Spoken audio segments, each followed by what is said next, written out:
Good morning, everybody. Dear graduates, relatives, professors, directors, and members of the board, let me thank all the Barcelona GSE staff for giving me the opportunity to be here today to speak about my studying and professional experience and to share with you some thoughts I consider to be relevant. Let me also congratulate with all of you graduating today. I perfectly know how tough has been this year for you and how strong have been your effort and your commitment if you are here today. So my most sincere congratulations. Today, I would like to speak about choices. It was 2012 when I completed my first master in economics in Italy. At that time, we were in the middle of one of the worst crises Europe had ever seen, and getting a job in our field, at least in Italy, was one of the most challenging achievements for a fresh graduate like me.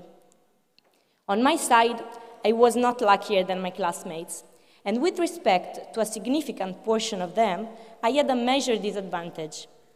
I loved what I had studied, in particular macroeconomics and econometrics, and I couldn't think about getting a job that was not related somehow with those subjects. Maybe it was not a wise approach, but despite of the situation in the labor market, I was not flexible on that point. I knew what my passions were and wanted to pursue them. After some months of frustrating job seeking, all I was offered were some temporary jobs that had nothing to do with macro. Everybody, from my family to friends, suggested me to give up with my utopistic searching and to face the reality, accepting one of the proposals available.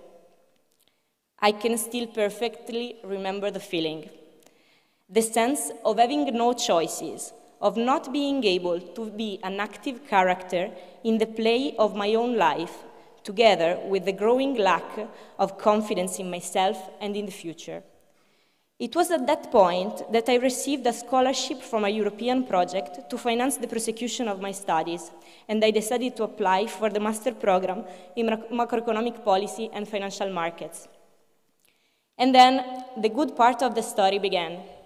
Being a student at the Barcelona GSE was a unique experience, both personally and professionally. Here, I had the opportunity to deepen my knowledge of quantitative and computational tools, to receive an excellent education in economics from a top world-class faculty, and to get in touch with a lively community of researchers and students. But here, I also met people from many different countries, with whom I spent a wonderful year together, sharing the same efforts and satisfaction, and who I had the pleasure to call friends. We shared endless homeworks and amazing vacations. We gave each other mutual help and support, and we created bonds that go beyond the simple professional framework. Without these wonderful people, my experience in Barcelona would not have been the same. And finally, a very valuable thing the Barcelona GSE gave to me was the non-negligible privilege to choose. At the end of my master, I finally had in front of me all the main possibilities an economist may wish to have after graduating.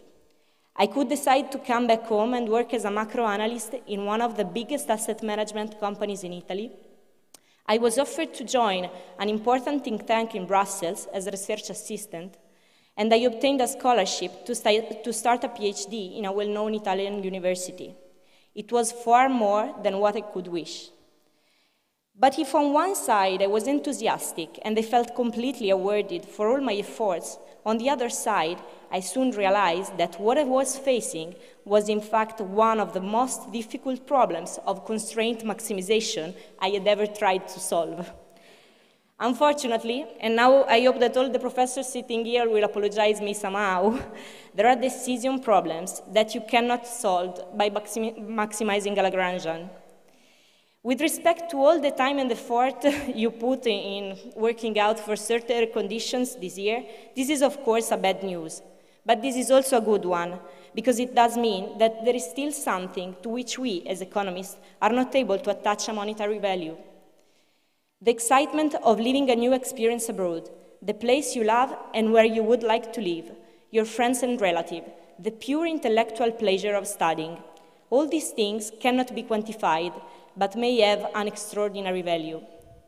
On my side, I have to recognize that I was extremely lucky with my applications. But I also have to say that it was very difficult for me to decide what was the path I wanted to follow. Choices can be really easy, but can also be very difficult and even painful. But the opportunity to choose is what makes you growing up. It leaves you with a deeper consciousness of yourselves, of your ambitions, and of your values. If there is something I got from my experience, is that if you have enough passion and courage to set your objectives clearly, and you are ready to struggle to achieve them, it's difficult that you will not be rewarded in any way.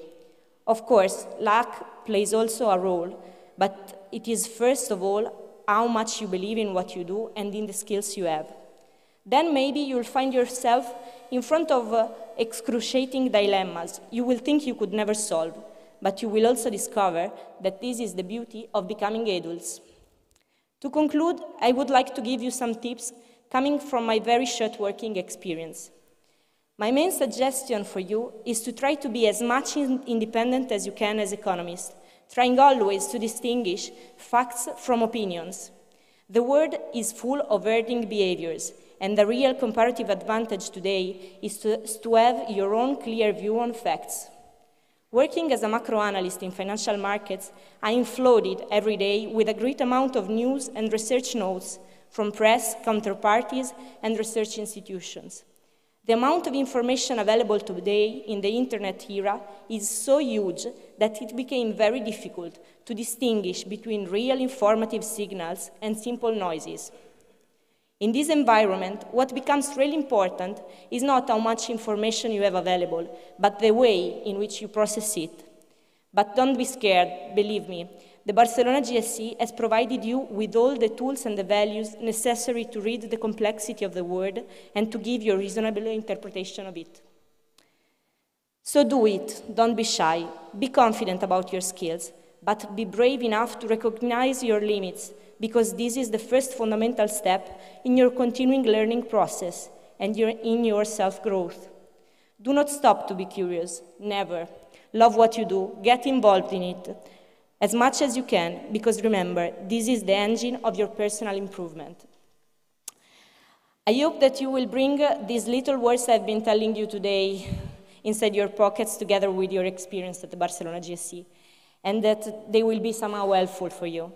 Again, it was a pleasure to be here, and my congratulations again to all of you. Thanks.